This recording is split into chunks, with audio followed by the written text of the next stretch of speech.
Deadwood bonsai adalah teknik dalam seni bonsai yang menampilkan bagian kayu mati pada pohon untuk memberikan kesan tua, alami, dan dramatis. Teknik ini meniru kondisi pohon di alam yang pernah terkena petir, angin kencang, kekeringan, atau usia sangat tua, sehingga sebagian batang atau cabangnya mati tetapi pohon tetap hidup. Jenis teknik Deadwood Jin cabang yang dibuat mati dan terlihat kering seperti patah karena alam, syari.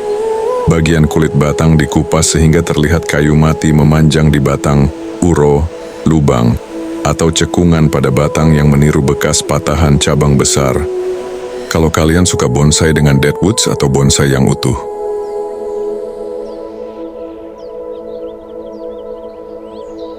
Berikut kita menyimak beberapa proses pembuatan keringan Jin syari bonsai.